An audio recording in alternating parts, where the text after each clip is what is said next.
Iran वो देश जहां यदि किसी महिला के सर के 4 बाल दिख जाएं तो उसे ईरानी पुलिस उठा कर ले जाती है। वहां एक कॉलेज की छात्रा सरकार से लोहा लेने के लिए सार्वजनिक रूप से कपड़े उतारकर घूमने लगती है। The young woman stripped to her undergarments, or should I say she was forced to take this step at an Iranian university. परंतु ऐसा लोहा ईरान की महिलाओं ने पहली बार नहीं लिया है। All women in Iran feel like it could be like Mahsa. प्रश्न ये उठता है कि ईरानी महिलाएं क्यों अपने कपड़े तक उतारने को मजबूर हो गई हैं? ऐसा क्या हो रहा है ईरान में? young female Iranian student has been detained by security guards after stripping to her underwear in public. कैसे ईरान की महिलाओं के भीतर वर्षों तक एक डर को भरा गया? कैसे आज ईरानी महिलाओं का प्रतिशोध ईरानी सरकार की आंख में कील का काम कर रहा है? कैसे यह विश्व को गैल्वनाइज कर रहा है? और भारत की मुस्लिम महिलाओं को इस पूरे प्रकरण से क्या समझ लेना चाहिए? जानने के लिए वीडियो को अंत तक देखें और चैनल को सब्सक्राइब कर लें।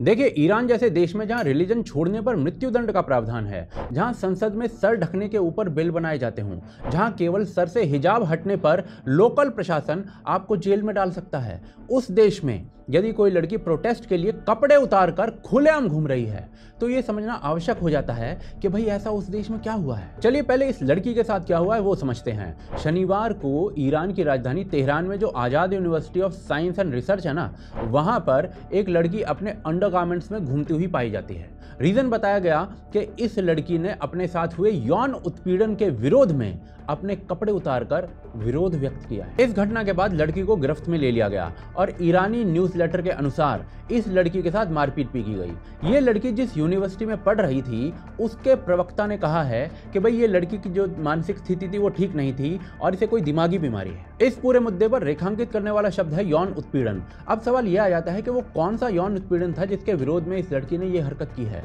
तो जी, ईरान में एक स्वयंसेवी मिलिशिया ग्रुप है जिसे बशीज मिलिशिया कहा जाता है और इसका गठन 1979 में ईरान की सरकार ने ही किया था, ईरानी क्रांति के बाद। इस मिलिशिया संगठन का काम ही है कि वो लोगों के द्वारा किए गए विरोध प्रदर्शनों को रोके, जो मोरल पुलिसिंग है उसको इम्प्लीमेंट करे और लोगों से शरीयत के नियमों का पालन करवाए। अब कई रिपोर्ट्स के अनुसार इसी संगठन ने जिस लड़की ने कपड़े उतारकर विरोध किया है ना, उसी लड़की के हिजाब और कपड़ों के साथ खींचतान कर डाली थी, क्योंकि इस संगठन के अनुसार हिजाब को उस लड़की ने सही तरीके से नहीं पहना था।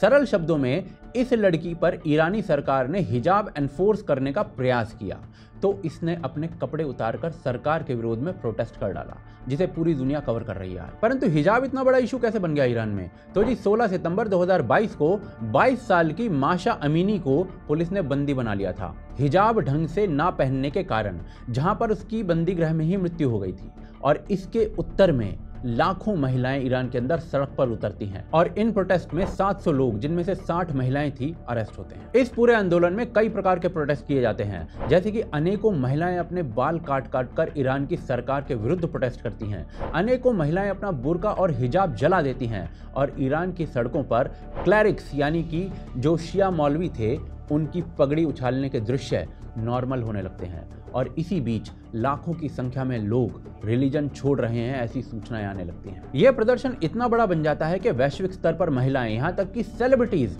अपने बाल काट काट कर ईरान की महिलाओं का साथ देते हैं। आंदोलन लंबा चलता है और धीरे धीरे इसकी जो तपिश थी वो अब जाकर थोड़ी ठंडी हो रही थी कि अब आज़ाद यूनिवर्सिटी की इस लड़की ने सार्वजनिक रूप से अपने वस्त्र त्याग कर ईरान की तानाशाही सरकार के मुंह पर तमाचा मारा है, जिसे वो याद रखेगी। सरल शब्दों में इस लड़की ने ईरान की सरकार से कह डाला कि बेटा मैं तुमसे नहीं डरती हूँ, उखाड़ लो जो उखाड़ना है।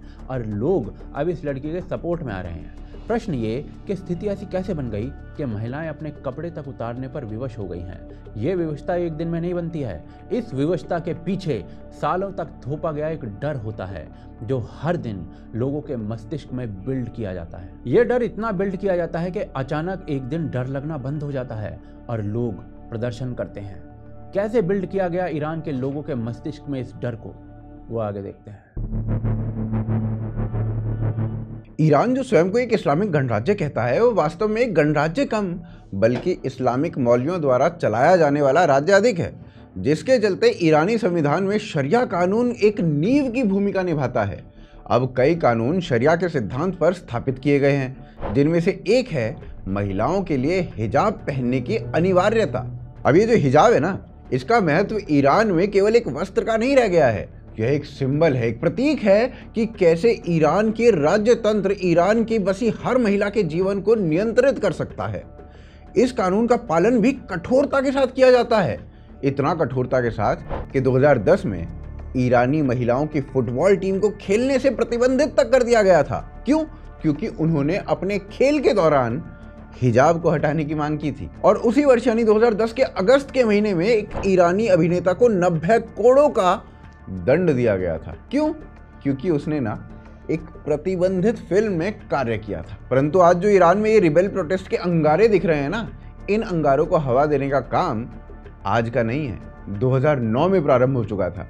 क्योंकि ऐसा तो है नहीं कि एक दिन लोग उठे और कहा चलो चलो आज से सरकार के विरुद्ध मोर्चा निकालते हैं। नहीं नहीं, तो 2009 से आज तक जो हुआ है उस पूरे कार्यक्रम को समझने का प्रयास करते हैं। तो वर्ष 2009 में ना ईरान में राष्ट्रपति का चुनाव होने वाला था। मीर हुसैन मौसवी जो कि एक रिफॉर्मिस्ट कैंडिडेट थे, एक पॉपुलर चॉइस भी थे, लोगों का समर्थन भी उन्हीं के साथ था क्योंकि वो रिफॉर्म्स की बात कर रहे थे, विशेषकर उन कानूनों में जो स्त्रियों की स्वतंत्रता पर रोक लगाते थे। परंतु ये चुनाव ना मीर हुसैन मौसवी हार गए उस उम्मीदवार के विरुद्ध जिसे अली खमेनी का समर्थन प्राप्त था। बस फिर क्या था, हजारों की संख्या में लोग इस चुनाव परिणाम के विरुद्ध सड़कों पर उतर गए। लोगों ने इसे एक तरीके का इलेक्टोरल स्कैम बताया और अपने साथ धोखा बताया।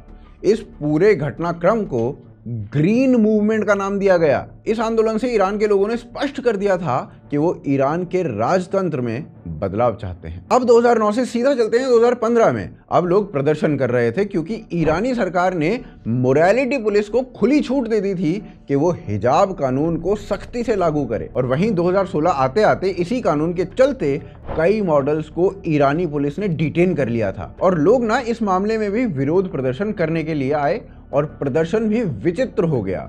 अब ईरान के पुरुषों ने विरोध करने के लिए स्वयं हिजाब पहनकर सड़कों पर निकलना प्रारंभ कर दिया था। उसी वर्ष यानी 2016 के अक्टूबर महीने में एक विशिष्ट महिला चेस प्लेयर ने मना कर दिया कि वो ऐसे देश में खेलने नहीं जा सकती जहां महिलाओं को दूसरे दर्जे का नागरिक माना जाए। तो उन्होंने ईरान जाने से मना कर दिया। फिर एक ईरानी जिम्नास्ट, उसकी आलोचना हुई। क्यों? क्योंकि उसने हिजाब नहीं पहना था और ईरान में हिजाब ना पहनने के चक्कर में एक महिला जेल में जा रही थी। अब चलिए फास्ट फॉरवर्ड करते हैं और बात करते हैं 2022 की एक घटना की। For 8 consecutive nights, people in Tehran have defied authorities to protest over the death of Mahsa Amini. Misha Amini जो एक कुर्द स्त्री थी जिसे ईरान की मोरालिटी पुलिस अपना बंधक बना देती है क्योंकि उसने अपना हिजाब सही ढंग से नहीं पहना था, केवल सही ढंग से नहीं पहना था और कस्टडी में उसकी मृत्यु हो जाती है। और इसके बाद ईरान के विभिन्न हिस्सों में प्रदर्शन भड़क उठते हैं। निराशा अपने चरम पर थी। महिलाएं खुलकर हिजाब के बिना घूमने का अधिकार मांगने लगी थी, जिसे सरकार की ओर से कठोर दमन का सामना करना पड़ रहा था। सरकार के क्रूर दमन के बावजूद यह आंदोलन ईरान में व्यक्तिगत स्वतंत्रताओं और महिलाओं के अधिकारों की मांग को उजागर करता रहा। लोगों का रवैया इस मुद्दे को लेकर स्पष्ट था, अब यह कानून नहीं चाहिए। और अब यह पूर्ण रूप से एक सिविल अनरेस्ट मूवमेंट बन चुका था। शरिया लागू करने वाले संविधान की बुनियाद हिल रही थी और इस संविधान को लागू करने वाले मौलवियों की पगड़ियां उछाली जा रही थी, जिसे टर्बन नॉकिंग का नाम दिया गया।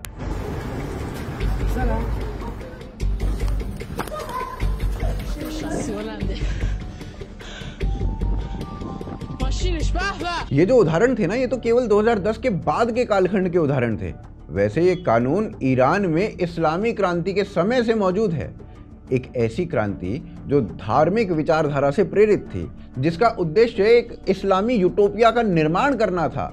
लेकिन आज ईरान एक अनौपचारिक तानाशाह राज्य बन चुका है, जहां इस्लामी आदर्शों को हर रोज साधारण ईरानी नागरिकों पर सख्ती से लागू किया जा रहा है।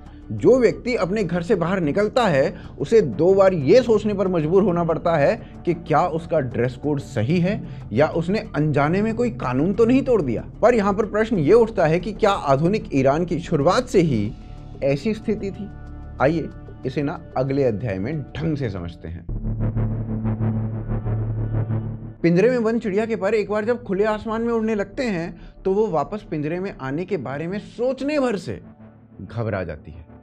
ईरान में भी अब महिलाओं को उड़ना है, आसमान को छूना है, पंखों को खोलकर जी भरकर घूमना है, और ये सब काम वो पिंजरे में बंद होकर नहीं करना चाहती। देखिए, अपने इतिहास का प्रभाव हर व्यक्ति के जीवन पर पड़ता है, और अगर इतिहास अधिक पुराना ना हो तो फिर उसका असर और भी गहरा और भी असरदार होता है। ईरान ने समय समय पर चीज़ों को एकदम से बदलते देखा है। जहां 1921 से पहले वहां रूढ़िवादी इस्लाम को फॉलो किया जा रहा था, लेकिन 1921 के बाद अचानक से यहाँ की कहानी बदल गई। कैसे? तो इसके लिए ना रजा शाह पहलवी, इनके बारे में जानना होगा। 1921 के बाद ईरान में एक मिलिट्री कू होता है, जिसके बाद यहाँ की सत्ता रजा खान के पास आ जाती है। पहले वो वहाँ के वॉर मिनिस्टर बनते हैं, फिर बाद में वहाँ के प्राइम मिनिस्टर भी बन जाते हैं, और ये सब वो अहमद शाह के अंडर कर रहे होते हैं। बाद में रजा खान तुर्की के secular president Mustafa Kemal Ataturk की तर्ज पर स्वयं को प्रेसिडेंट बनाने की इच्छा प्रकट करते हैं, जिसका विरोध वहाँ के उलेमा कर देते हैं। फिर 1929 में रजा खान अहमद शाह को हटाकर स्वयं को वहाँ का किंग बना लेते हैं। फिर रजा खान अपना नाम बदलकर रजा शाह पहलवी कर लेते हैं, और अब रजा शाह के रूल के दौरान ईरान में एजुकेशनल और जुडिशियल रिफॉर्म्स आते हैं, और इन रिफॉर्म्स के कारण वहाँ के हर डिपार्टमेंट में रिलीजन के इन्फ्लुएंस को ना बहुत हद तक कम कर दिया जाता है। उन्होंने सभी कानूनी मामले जो पहले धार्मिक शिया अदालतें तय करती थी, उन्हें अब धर्मनिरपेक्ष अदालतों को सौंप दिया था, और वहाँ की ब्यूरोक्रेसी के नियंत्रण में अब अदालतें आ चुकी थी। उन्होंने हिजाब को कंपल्सरी लिस्ट से हटा दिया था। शादी के लिए जो निम्नतम एज थी उसको भी बढ़ा दिया था। इस बात से महिलाओं का जीवन जो था वो थोड़ा सुगम और आसान हो चुका था।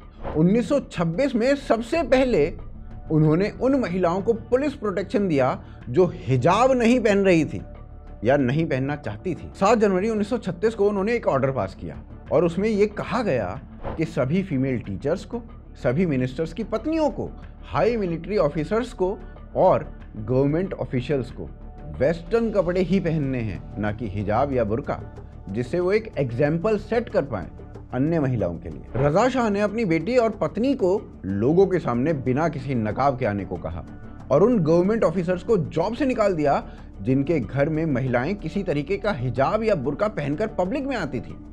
यहाँ तक कि पुलिस ने घर घर जाकर उन महिलाओं को अरेस्ट किया जो घर में हिजाब या बुर्का पहनती थी। इसके अलावा केवल उन्हीं महिलाओं को डिप्लोमा करने की अनुमति दी गई जो पब्लिक में अपने आप को कवर नहीं करती थी, या यूं कहें जो मॉडर्न ड्रेस पहनती थी। अब जिन महिलाओं ने इस मॉडर्न दौर को देखा था वो आज भी जीवित हैं, क्योंकि ये बात कोई 500 वर्ष पुरानी तो है नहीं। अब ये महिलाएं अपने घर की अन्य महिलाओं को उस दौर के बारे में बताती हैं, और बताती हैं कि कितनी स्वतंत्रता उन्हें अपने जीवन में उस समय मिल रही थी, जो आज की ईरान की महिलाओं के लिए सपने में भी पॉसिबल नहीं है। लेकिन ईरान की महिलाओं ने सपना देखा, और सपने को पूरा करने के लिए परिश्रम करना पड़ता है, जो आज प्रोटेस्ट के रूप में ईरान में हमें दिखाई दे रहा है। ये तो कहानी हो गई 1979 तक की, लेकिन 1979 के बाद ऐसा क्या हुआ जो सारा खेल बदल गया, उसे ना आगे देखते हैं। देखिए, जैसा कि हमने जाना 1979 तक ईरान के शाह ईरान पर राज्य करते थे। 1979 में मोहम्मद रजा पहलवी जो था वो शाह था, जिसका तख्ता पलट करके अयतुल्ला रुहुल्लाह खुमानी ने सत्ता हथिया ली थी, जो कि एक इस्लामिक क्लेरिक था। इसे ईरान की क्रांति कहा जाता है वहाँ की सरकार के द्वारा। ईरानी क्रांति से पहले मोहम्मद रजा पहलवी के शासनकाल के दौरान हिजाब अनिवार्य नहीं था। फिर भी इस अवधि के दौरान कुछ ईरानी महिलाएं अपनी मर्जी से सिर पर स्कार्फ या चादर पहनती थी, परंतु इस्लामिक क्रांति के बाद हिजाब पहनना अनिवार्य हो गया। 1979 में रुहुल्लाह खुमानी ने घोषणा की कि सभी महिलाओं को इस्लामिक ड्रेस कोड का पालन करना पड़ेगा, चाहे वो ईरानी हो या विदेशी। इस आदेश के विरोध में 8 मार्च 1979 को हजारों ईरानी महिलाओं ने सड़क पर मार्च किया और freedom of choice in clothes जैसे नारों के साथ हिजाब का विरोध किया। इसके बाद 1980 में सरकारी और सार्वजनिक कार्यालयों में हिजाब कंपलसरी कर दिया गया। अप्रैल 1983 से हिजाब पहनना सभी ईरानी महिलाओं के लिए अनिवार्य कर दिया गया। तब से सभी महिलाओं को सार्वजनिक रूप से हिजाब पहनना कानूनी रूप से अनिवार्य है, यहाँ तक कि गैर मुस्लिम महिलाओं और ईरान आने वाली विदेशी महिलाओं को भी। 1983 में ईरानी संसद ने निर्णय लिया कि जो महिला सार्वजनिक स्थान पर अपने बाल नहीं ढकेगी उसे 74 कोड़े मारे जाएंगे। 1995 में इस कानून में थोड़ा सा परिवर्तन किया गया। अब हिजाब न ओढ़ने वाली महिला को 60 दिन की जेल भी की जा सकती है। इसी कंपलसरी हिजाब के खिलाफ ईरान के महिलाएं अलग अलग तरीके से प्रोटेस्ट कर रही हैं। इन्हीं प्रोटेस्ट के मध्य मासा अमीनी की हिरासत में मौत के बाद महिलाओं ने मैंडेटरी ड्रेस कोड के खिलाफ आवाज बुलंद कर ली थी। इस प्रोटेस्ट के दौरान महिलाओं ने अपने विरोध जाहिर करने के लिए न सिर्फ अपने हिजाब उतारे थे बल्कि उन्हें जलाया भी था, अपने बाल भी काटे थे। और इसी आंदोलन में लगभग 551 प्रदर्शनकारी मारे गए थे। ये सभी प्रदर्शन 8 मार्च 1979 के उस दिन को याद दिलाते हैं जब 1 लाख से ज्यादा महिलाएं ईरान की राजधानी की सड़कों पर नई इस्लामिक सरकार के अनिवार्य हिजाब के फैसले के खिलाफ विरोध प्रदर्शन के लिए एकत्रित हो गई थी। ईरान में जिस प्रकार से निडर होकर महिलाएं अपने अधिकारों की मांग कर रही हैं, उससे मंशा साफ हो जाती है कि वो कितनी जल्दी इन स्ट्रिक्ट कानूनों से छुटकारा पाना चाहती हैं।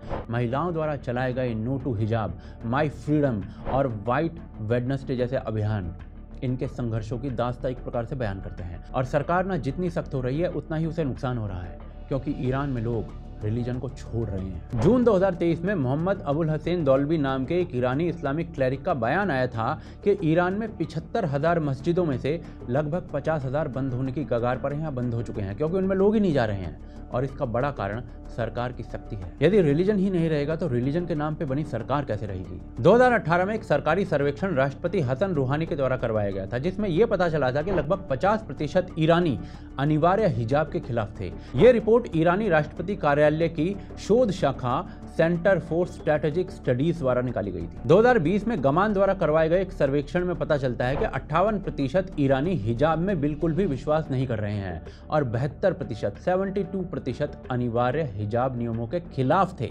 केवल 15% ने ही सार्वजनिक रूप से इसे पहनने पर जोर दिया था। ईरान में आज जो हो रहा है कदाचित उसका बॉइलिंग पॉइंट अभी तक नहीं आया है, पर एक दिन ये फटेगा, क्योंकि मनुष्य को जीने की एक बेसिक रिक्वायरमेंट होती है फ्रीडम, और जब इसे छीना जाता है तो मनुष्य उसे वापस छीनता है। थोड़ा समय लगे पर छीनता है। ईरान की महिलाएं यही कर रही हैं, अपने वस्त्र त्याग कर। क्या आप सहमत हैं इस विचार से? कमेंट्स के माध्यम से हमें बताएं। चैनल को सब्सक्राइब करें और वीडियो को शेयर अवश्य करें। सपोर्ट करें हमारे कार्य को patreon.com और UPI के माध्यम से, जिनके लिंक आपको डिस्क्रिप्शन और पिन कमेंट में मिल जाएंगे। साथ ही जो वीडियो आपको स्क्रीन पर इस समय दिख रहा है उसे अवश्य देखें, वो आपको आगे की जानकारी देगा इस विषय पर। पुनः मिलते हैं अगले एपिसोड में।